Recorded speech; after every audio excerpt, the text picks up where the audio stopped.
What's up, Warriors, and welcome to another episode of the Mental Health Movement podcast, Voice for the Voiceless. I am your host, Chris.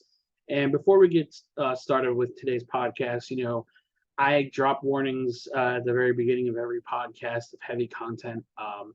I think this is one of the heaviest topics we've covered since probably we did the celebration of life with Santi and George. Um, so I just want to give everybody a heads up. This is a really heavy episode, really big trigger warning on content. Today, I have a very special guest. She is one of the most genuine people I know. She is a warrior, a fighter, and a survivor.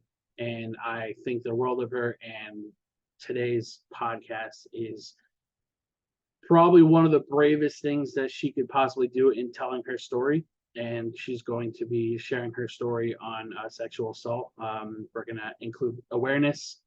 We're going to include the statistics. And of course, we're going to share resources for all those in due time. So let me bring in Judy. Judy, how are you? I'm good. How are you? I'm doing good. Thank you so much again for coming on this podcast. I know this is something you've been wanting to share and just weren't really sure how to even begin. So thank you again. No problem. I'm finally at the stage where I want to get it out there. So I thank you for allowing me the opportunity. Yeah, of course. Before we get into your story, I just kind of wanted to read some of the statistics that you were able to provide to me for our listeners, just to put that out there, and then we'll include the resources in there as well. So every 68 seconds, someone in the United States is sexually assaulted, and every 9 minutes, the victim is a child. 1 out of 6 women have been a victim or attempted completed rape in their lifetime. 1 out of every 33 men have been a victim of attempted or completed, and a majority of child victims are between the ages of 12 to 17, with 34% being under the age of 12. And from what you told me, you unfortunately fell into that category of being 8 years old when your story began. Yeah.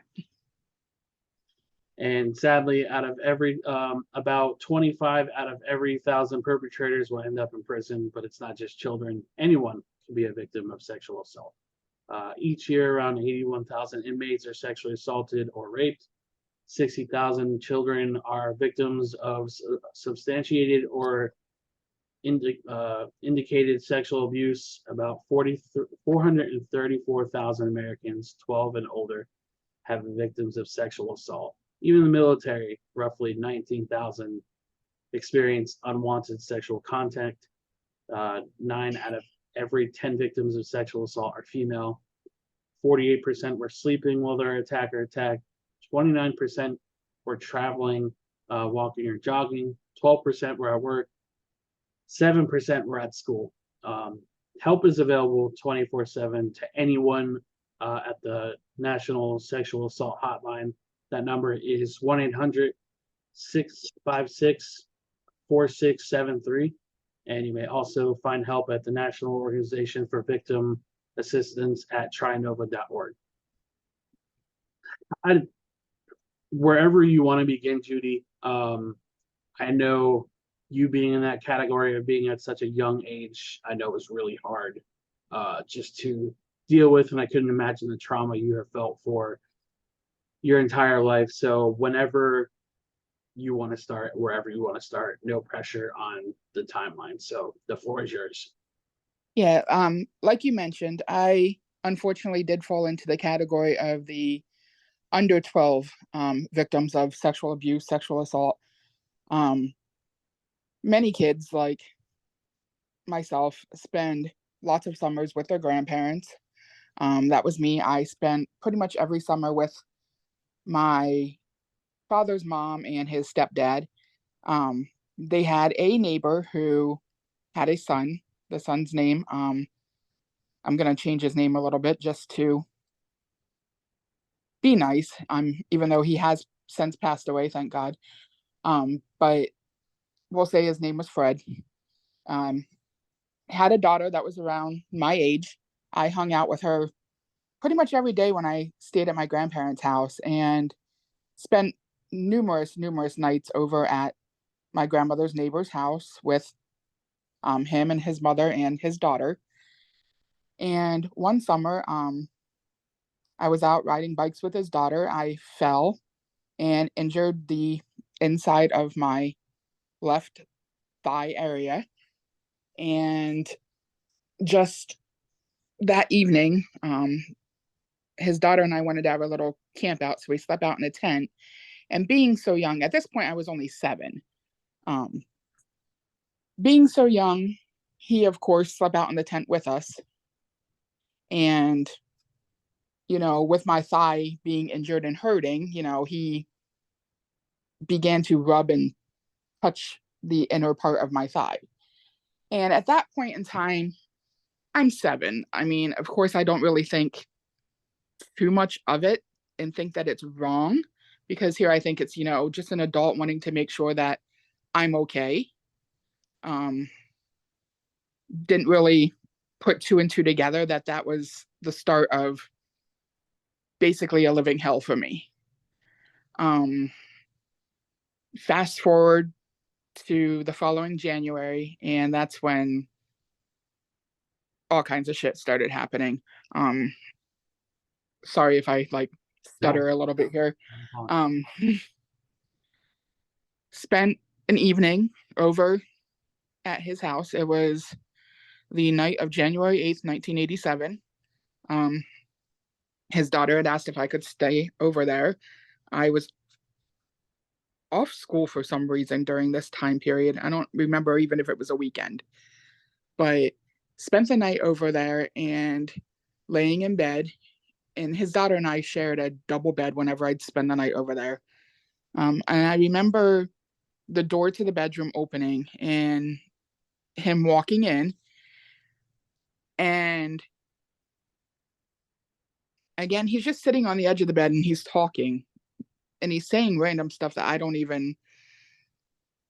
remember everything because of being 8 years old. And I think that with it being so traumatic that I basically wanted to block out and shut out a lot of it.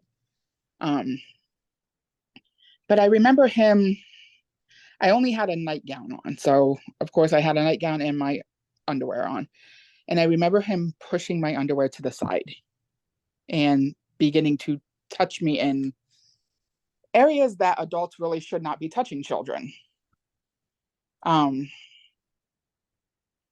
I wanted to scream and I started to make noises, and I had a hand placed over my mouth.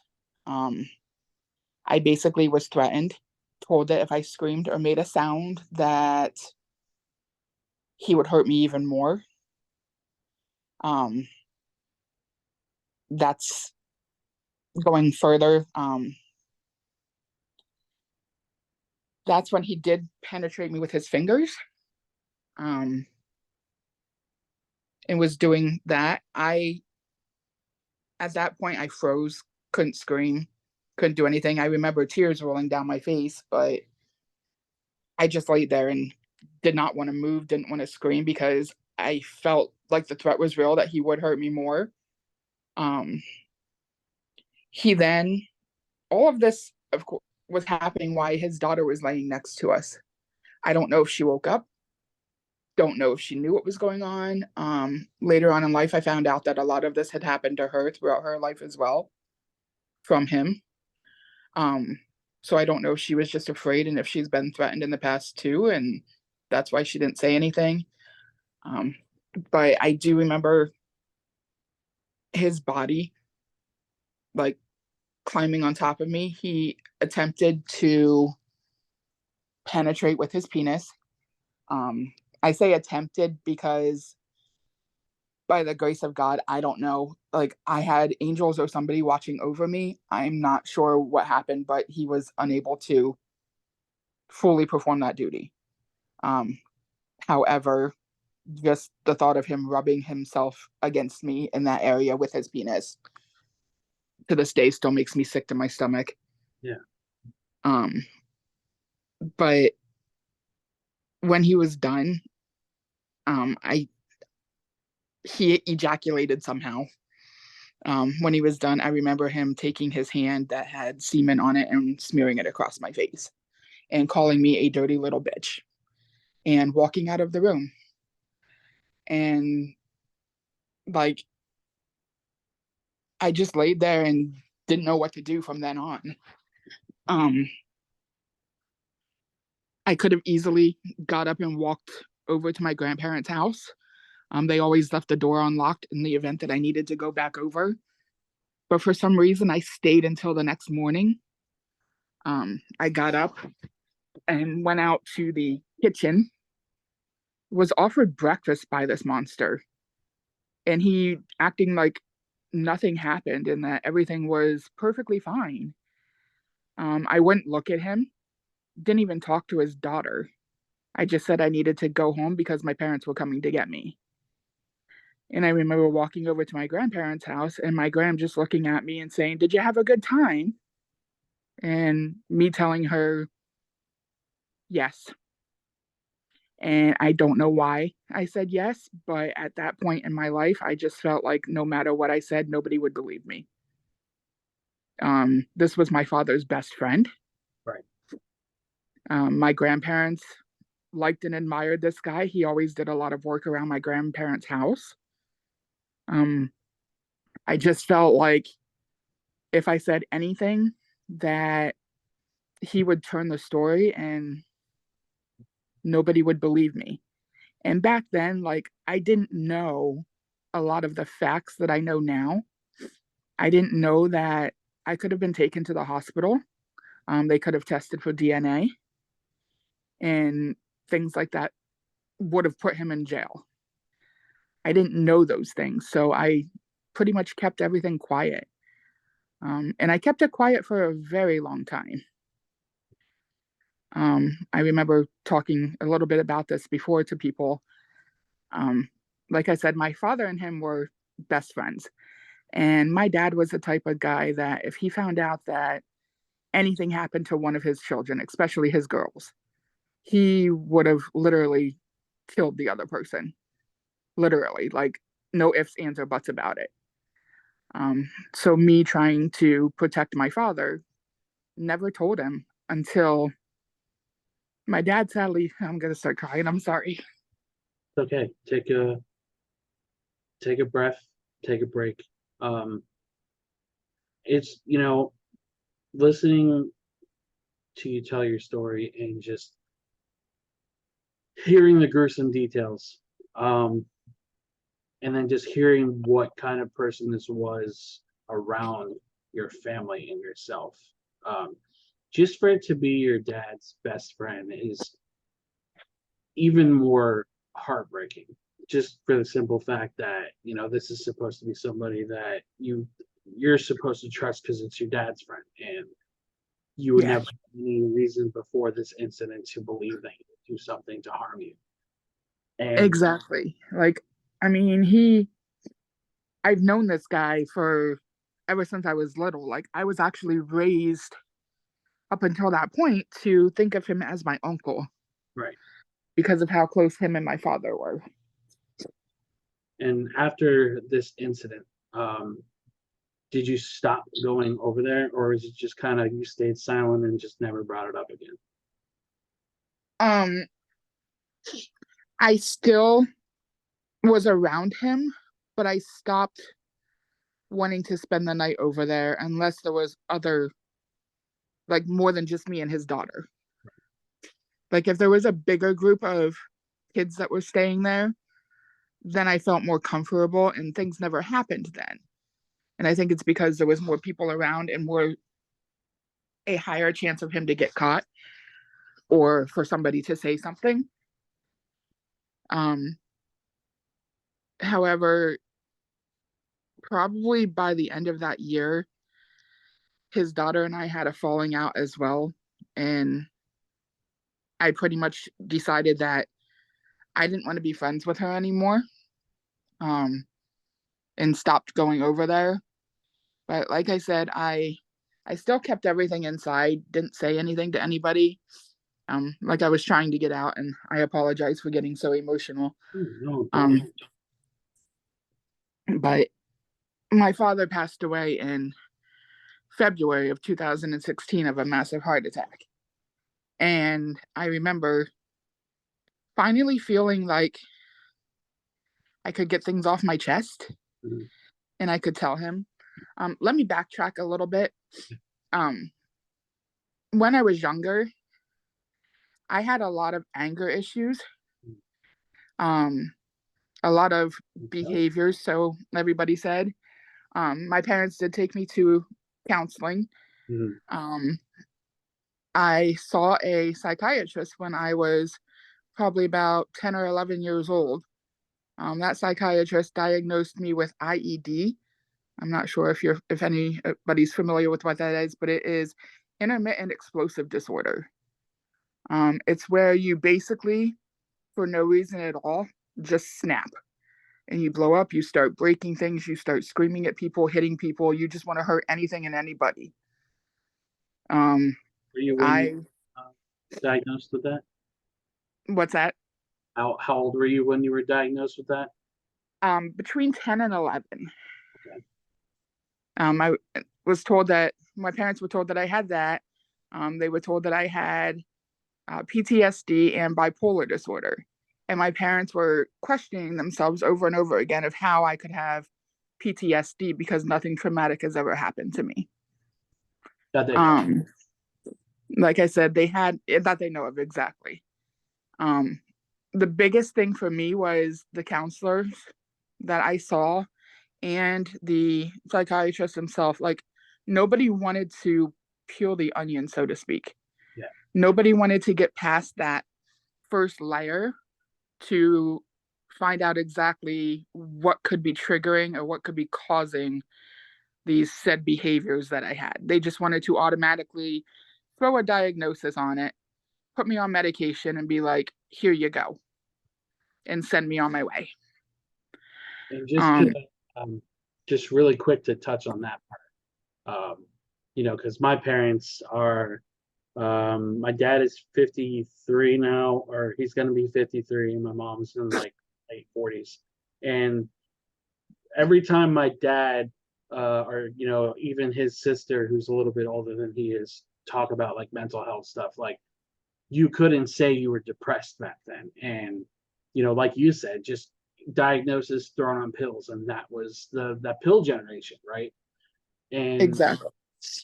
my question for you is, did it ever come to a point where they were talking about institutionalizing you? Because I know that was another really big solution that I don't feel like was very healthy to do to people that were struggling. But did you ever get to a point of in your life and trauma when you were a kid that you had to be institutionalized for anything?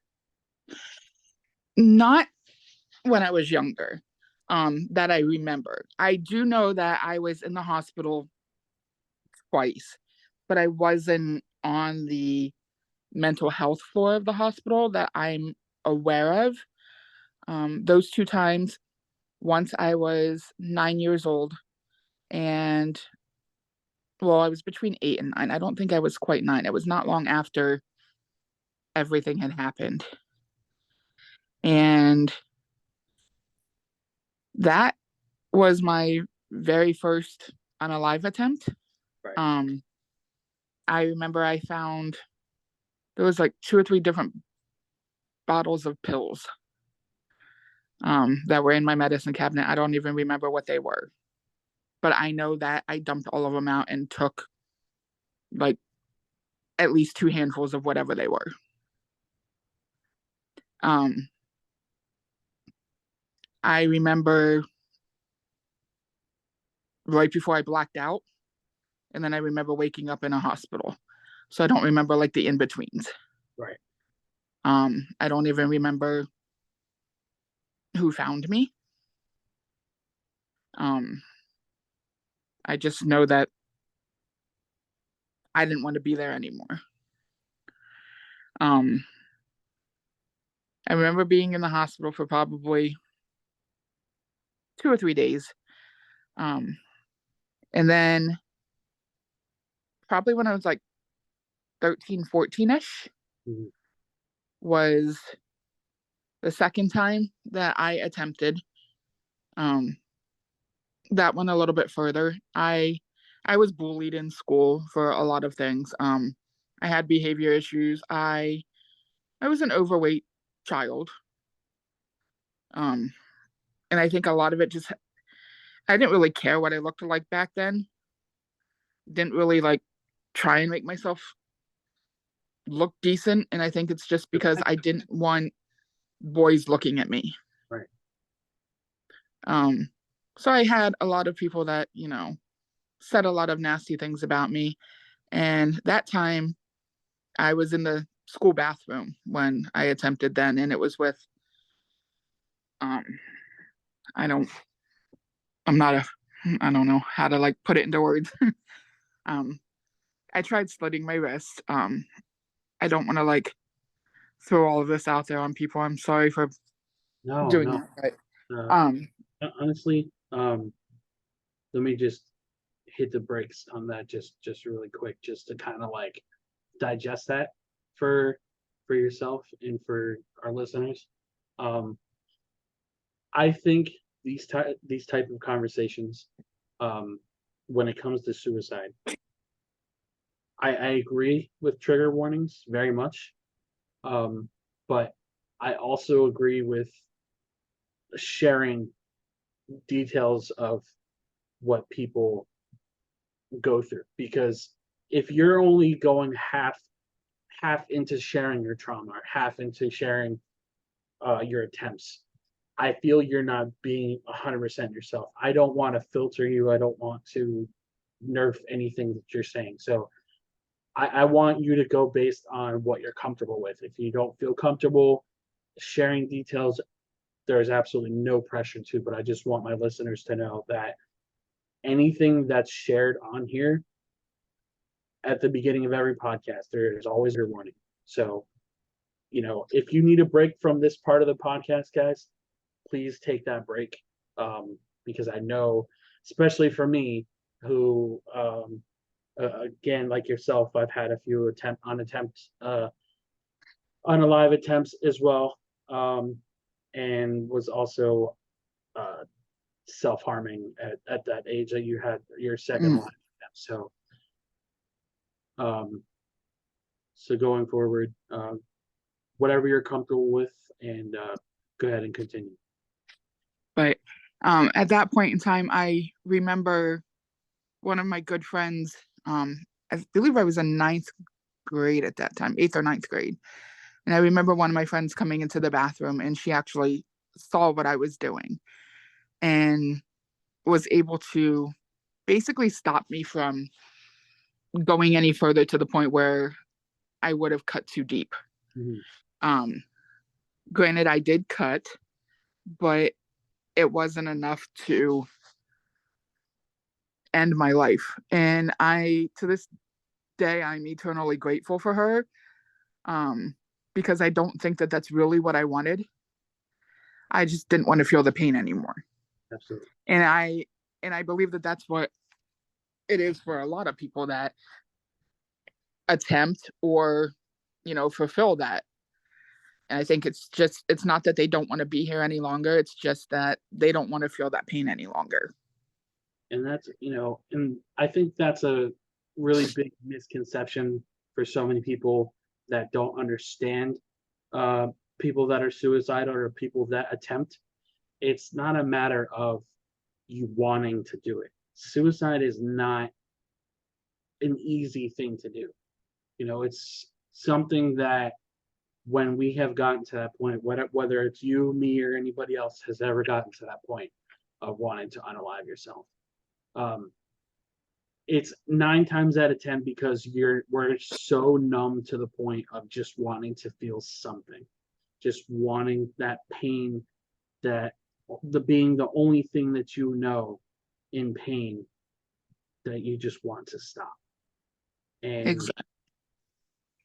I just feel like there are too many people in this society, in this community, that just don't take the time to understand uh, people that are feeling suicidal.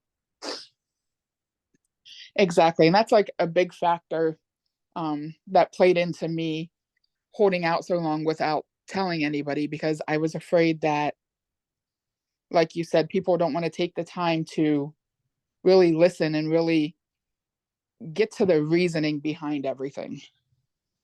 Um,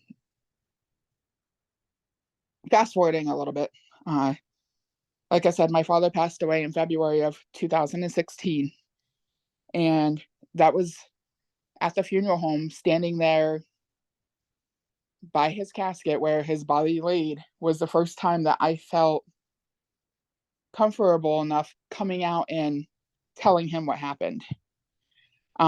Because I knew that I didn't have to protect my father anymore, because he had already passed, and that he wasn't going to, be able to go and basically harm this other person, because I know that, like I said, he would have no doubt killed him.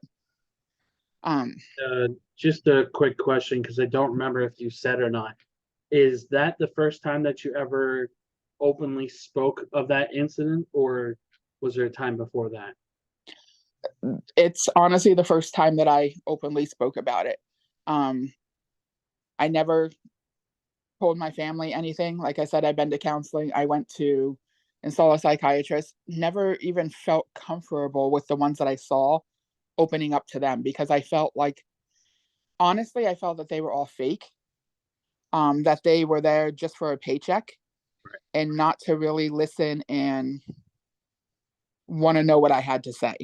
Because it seemed like every time I tried to talk, they interrupted, and they were trying to put a label on everything.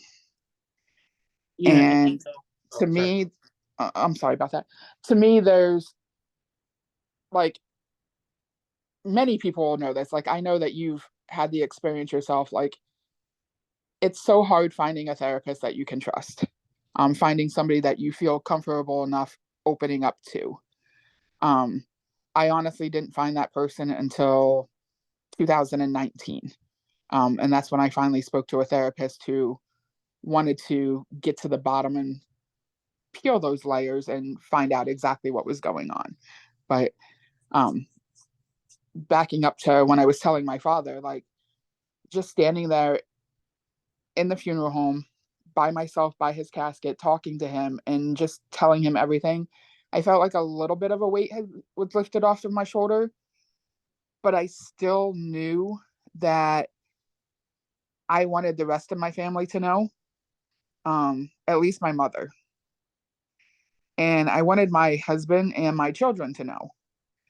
Um, my husband still doesn't know everything, because, long story short, he and I never really had like the best relationship, my husband and I. We make things work. I mean, we get along, but there's been many, many, many bumps. Um, and I don't know. I feel like he's one of those people that would listen, but not really take it all in. Um, I did tell my mother after my father's funeral, probably like a week or two after. I did sit down with my mom and I explained everything to her.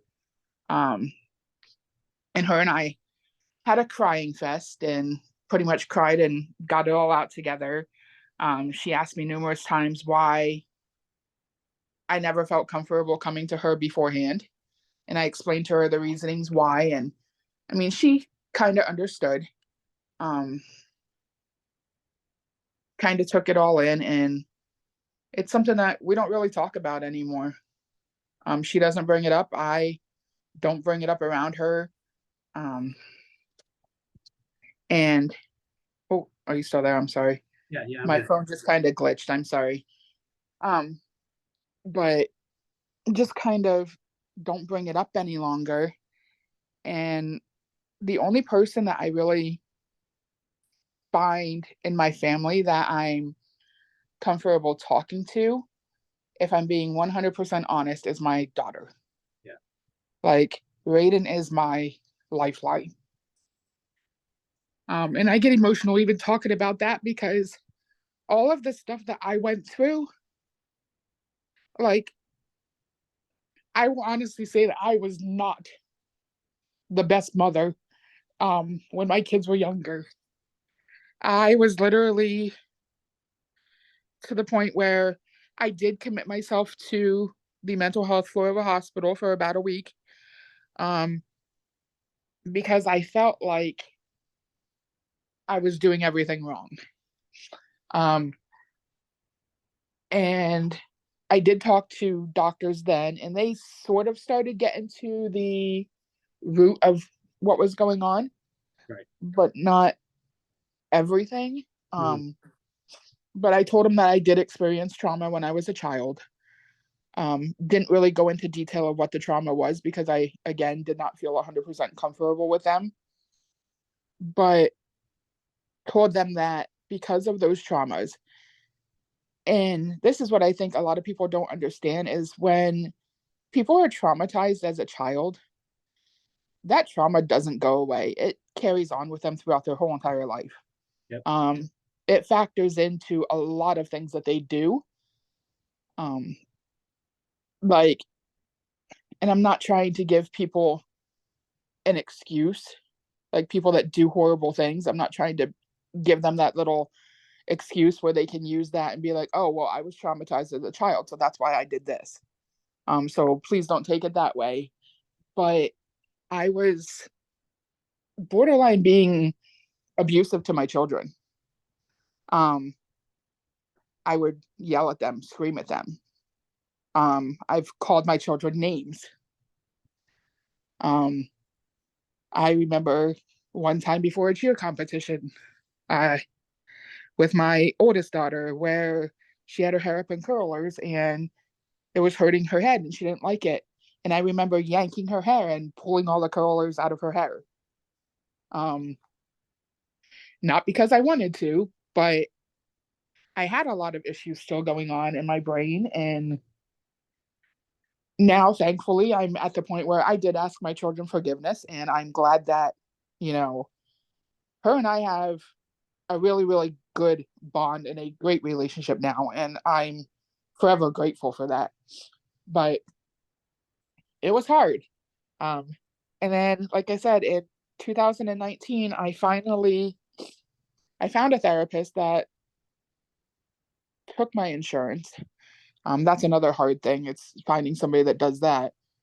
Um, Found somebody. His name was Mike, and he was one of the greatest people ever. Like, he's somebody that didn't jump straight into things.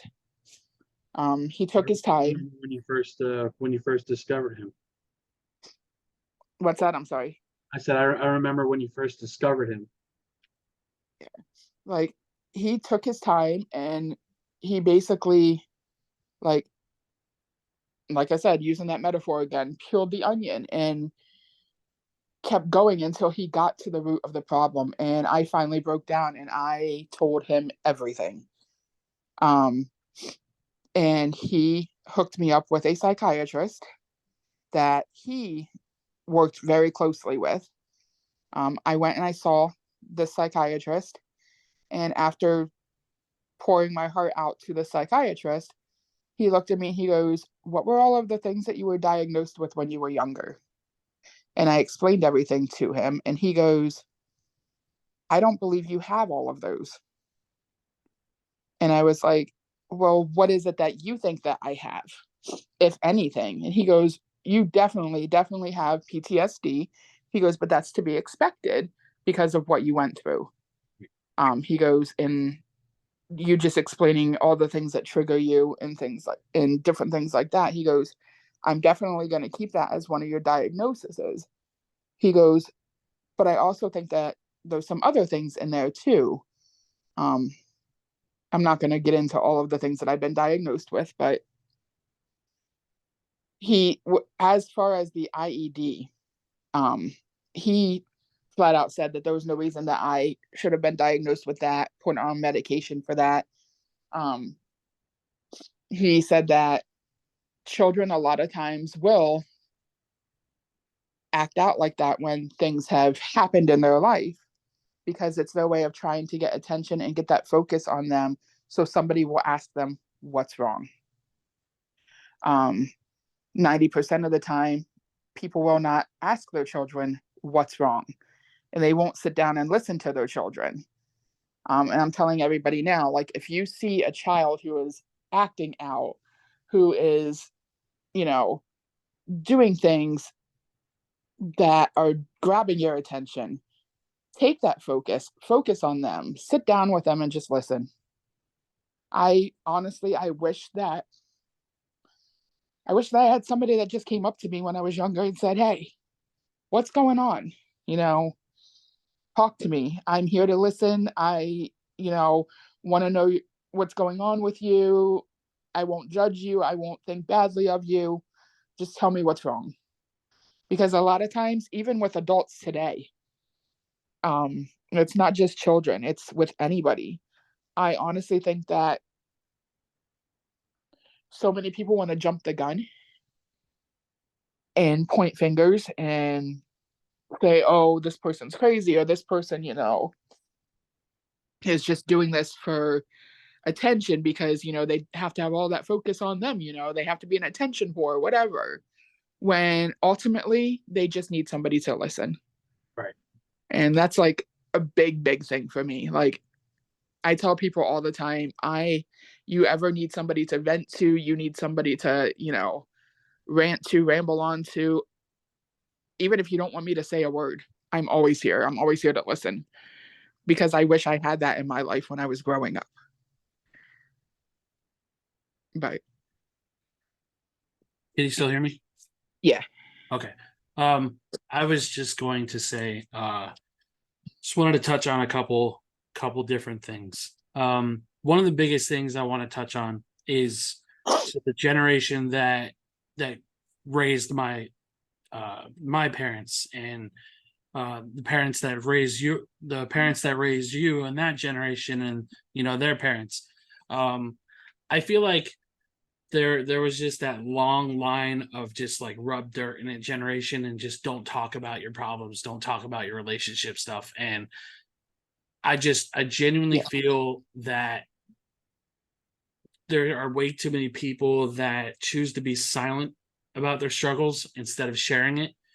And when it comes to them having kids, like yourself, you were surviving for a really long time and you expressed that you were going through a hard time, and when you had kids you took out the trauma and stuff that you were dealing with out on them unintentionally. So um you mentioned a statement, or you said a statement that kind of really resonated with me, and it's just kind of like there's the childhood trauma carries on as an adult, and it doesn't ever really truly go away. There's things that I remember from when I was 4 years old that I probably shouldn't remember being 31 now.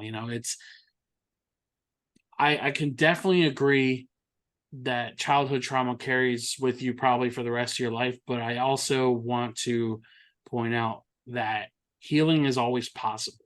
And how you take that trauma and how you turn that trauma into something positive is 100% possible for everybody. And Exactly. you being able to share your story and talk about your experiences, I think is probably the biggest way that anybody can possibly heal, is talking about this stuff. Like yesterday, when a loss happens in my life, when Amy first passed away, I didn't know how to deal with it because she was the biggest loss I've had in my life since my grandfather, and I was 6, so you don't really remember death being that young, right? Um, and then fast forward to yesterday, talking about that grief, talking about that loss that I experienced that impacted me, and the childhood trauma that you went through and the PTSD that it gave you. I feel like so many people are afraid what others are going to think of them that they just never share their story. They never talk about their trauma, and thus they never heal. So being that you went through a couple different therapists, right? If I'm not mistaken, there was Mike, and I think there was like maybe 2 more after. There was a couple after him. Yeah. Yeah. The And ones after him, I never really like stayed with them. right. just for the simple fact that I kind of put Mike on a pedestal. Um, and if people can't match up to the way that I felt when I was talking to him, it's gotten me to the point where I don't really want to stay with them. I don't want to talk to them. And I kind of find myself closing out and closing off, and then just never really going back to them again. Right. And I think, that kind of goes with what you were saying when you were younger, when you saw a psychiatrist, that none of them really seemed to want to go past the first layer of your trauma to get to the root of Yeah. your trauma. And Sydney, one of my former guests, pointed out something that has sat with me since we recorded, and ever since then, when people talk about therapy and going to get medication and all that stuff. And she said most doctors don't want to treat the cause; they just want to treat the symptom. And I feel that way with therapists. I feel that way with psychiatrists, and I feel there are way too many. I say this word, and I don't even know if it's a word. Disgenuine people, disingenuous. I think is the right word, right? Something like that. Yeah. Um, I but got you. yeah, you get what I'm saying. um, and I just feel there's too many people in this field, particularly when it comes to content creators, when it comes to podcasters, when it comes to therapists. There are too many people looking for a paycheck and not looking to actually help people. When I first started the group and first started the podcast, I had no idea where I wanted it to go. I know, like, long term, where I would like to be, but short term, I didn't want to make money off of people's trauma. I didn't want to make money off of sharing other people's stories on my platform. So I wish there were more therapists out there that would sit with their clients. And even if there was a possibility, I know there's some therapists that offer like a first free session, but it's like 30 minutes. I wish every therapist did that, just to see if there's a fit. And Yeah. I know most Kind people. of like a where you can go, to a clothing store and you can try clothes on, and if Right.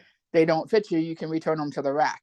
Exactly, like kind of like It'd a be trial nice if you session. could, yeah, it'd be nice if you could do that with therapists or psychiatrists or doctors or anybody, honestly. And unfortunately, with that idea too, is you don't know if a therapist is going to work until usually like a month after you start seeing them. Yeah. Because I know certain friends, like my friend Keisha, who was the fiance of Santi, had to go like every 2 weeks because that loss was tremendously impactful on her life, as it was everybody else. But she's never dealt with something that heavy and had to go every 2 weeks. And most people in today's economy can't afford that.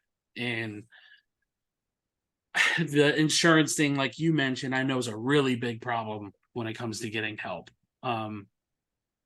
For anybody that tunes into this episode and anybody who's looking to get help for themselves, from somebody who's been in therapy consistently for almost 3 years, I want to express that if you're looking for therapy and you want to actually put in the work for healing, and I know a lot of people struggle putting in that work, make sure you ask those questions. I say it every podcast: ask questions to those therapists, because like Judy said, it's hard to find a really good therapist that isn't doing it for just what can I prescribe you today kind of mentality. So Exactly. And that's like when I was younger, all of the ones that I went to back then, that seems like that's all they wanted to do was put a label on something and be like, here's your pills, have a good day. right. I feel like a lot of people in today's society also like to do the self-labeling thing. I don't know if you've experienced that or have seen it yourself, but I feel like people just kind of slap these phrases on themselves and say, oh, well, I'm this, or I'm going to treat you like this because I have this kind of thing. Have you ever experienced that in your circle or work environment? I have. And it's sad because knowing what I've been through in my life, and I'm not saying that other people haven't been through, you know, different things in their life and stuff. But if you are not like properly diagnosed by a doctor, don't sit there and go to people and be like, oh, that's just my bipolar coming through. Or, that's my other personality coming out of me when you're acting, different. Like, because you could be talking to somebody who's gone through that shit, and like you're sitting there and basically Mocking. making fun of them and mocking them. Yeah. Exactly. And for some people, I mean, that can even be a trigger that's going to send them into, a downside of their depression or their bipolar, or, speaking from experience, like I have bipolar. When I go into those low days, like it's not easy to pull yourself back out of them. And if somebody would say that to me, like, oh, don't mind me, it's just my bipolar coming out.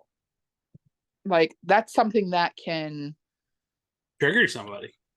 yeah, it's something that can trigger anybody and put them automatically into those low days where they're like, oh, they think that it's funny, they think that it's a joke, and they don't understand, what I've been through and what I deal with on a daily basis. And it's just not something that you should do. I completely agree. And I just kind of wanted to share a little something. This was kind of unplanned, that I definitely don't want to take the focus away from the point of this podcast, but I just really quick, I won't make it a very long piece of this podcast at all, but I just, at the very beginning of the podcast, we mentioned that it's, women go through sexual assault more oftentimes than they ever should, right? And I also feel like there, in the same breath, there are men that don't speak out about it, and I feel like there is a lot of those Absolutely. instances. When I was about 4 years old, we lived in an apartment complex in Clearwater, and there was this 10-year-old girl who lived across like the walkway in our apartment complex. Her name was I'm gonna change her name. Just I got you on that one. Her name was Julie, and we would hang out all the time. We were like best friends, and she had this little tent that was like on her porch that we would always like coloring books, everything like that. And one day, we started hanging out in the tent more oftentimes than not, and she was showing me things at the age of 4 that somebody 4 years old should never have to like experience. Again, I don't want to take the focus away from this podcast because this is about you, not me. But No, you're not taking the focus away at all. Like, I think that it needs to be said that, it's not just women that experience like sexual abuse, sexual assault, anything like that. Like, it can absolutely happen to men. And when she was showing me these things, growing up as a young man and kind of experiencing bullying like yourself, and just dealing with all the things that I was dealing with, that didn't come with a lot of relationships, if any. And it kind of, it warps your mind when you go through those kind of experiences, because you don't know how to cope with it. You don't know how to deal with everyday life outside of what you have experienced within that trauma.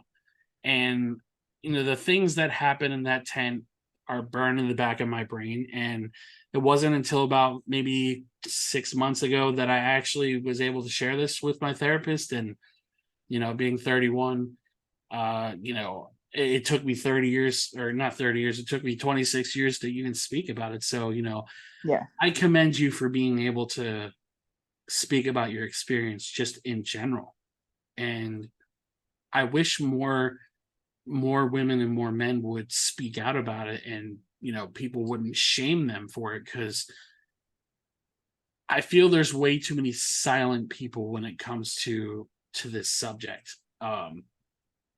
Just and I understand, because it's such a traumatic experience, and it's not easy to talk about because you feel like you're the one that did something wrong. Absolutely. Touching on that just a little bit on things that you were saying there when you were telling a little bit of, what happened to you, if I may. When you were saying about coping and finding ways to like deal with that, that takes me back to my teenage years. I was called a slut and a whore numerous times because I was somebody who I did sleep around, and it didn't really matter who it was with. And I think in a sense that was my way of coping with things. Um, just because I didn't really care. Um, and that's just basically using, I don't even know how to put it into words. Um, Basically using your childhood trauma to try and move forward without still suffering, I guess. Something along those lines. Yeah. Like it's just a way of trying to drown out the pain and drown out like those memories in your head. Like so many people, like they don't understand, even with people who turn to, drugs and other kinds of addictions. Like for me, honestly, sex was my addiction. And it's just something that helped me erase those memories and those flashbacks and like basically movie that was replaying over and over again in my brain. It helped keep that at bay and keep it, erased so I didn't have to relive it over and over again. So, Um, go ahead. Sorry. no, and at that point in time, like, yeah, granted, men made me like uncomfortable, but for some reason during those times, it felt like it was the right thing to do. And I don't like know how to put into words why it was like that. Yeah. I think, and this is just kind of like a perspective of why I think, it turned into that. And I think it was just because the memory was so painful, you wanted to replace it with something that you thought felt good. It's kind of like you said, it's kind of like a drug. It's that temporary feel good moment. It was, releasing the hurt within your heart, even if it wasn't healing you 100%. It was just like, I feel good for this amount of time, and you know you're not thinking about anything else, right? For me, Exactly. and again, this is something I never thought I would bring up on the podcast because it was really hard for me to bring up in therapy. I posted about it in the group, but I'll say it on the podcast since this is the subject.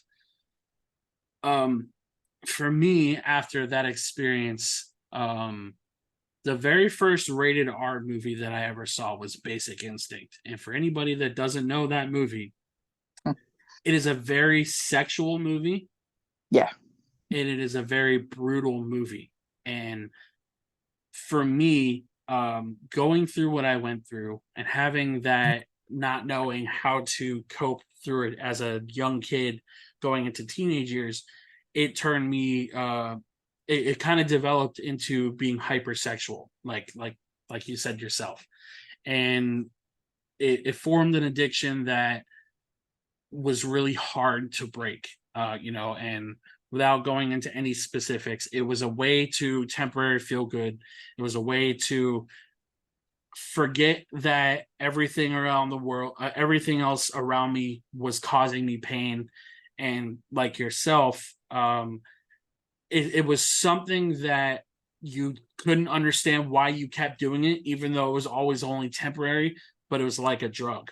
And for anybody who will be listening to this podcast, I want to express to you guys, being hypersexual is a very difficult thing to deal with, because it's not one of those things where it's just like only between the hours of XYZ. It's literally from the moment you wake up to the second you go to sleep, that it's just your brain is always just twisting and turning in ways that you don't want it to. And the Absolutely. first step for me, I didn't mean to cut you off. I'm sorry about that. No. I was just agreeing with what you were saying about the from the moment you wake up till the moment you go to sleep thing.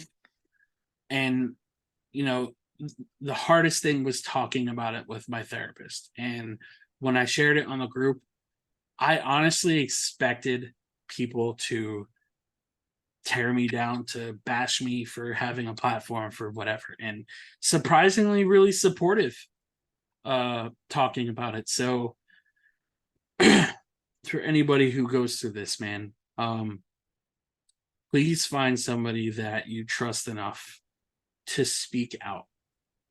It doesn't have to be right away. It doesn't have to be a week after whatever happened.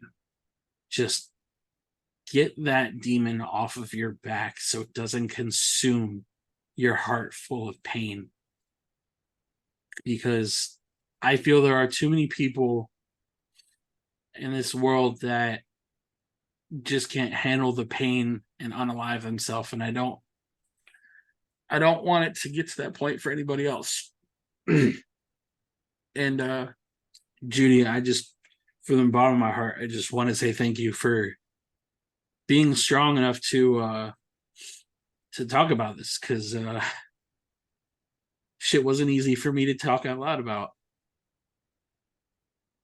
Yeah.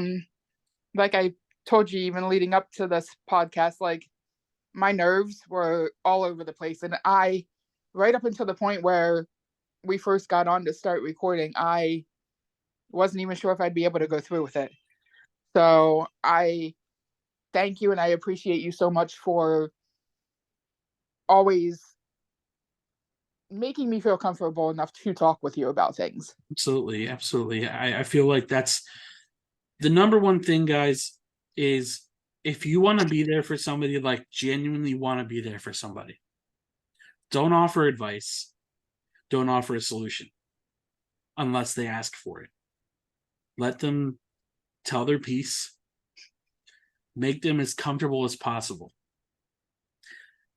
and let them share their heart with you, because there are way too many people who offer unsolicited advice that either don't know better or are just too full of ego to let somebody share their story and be vulnerable.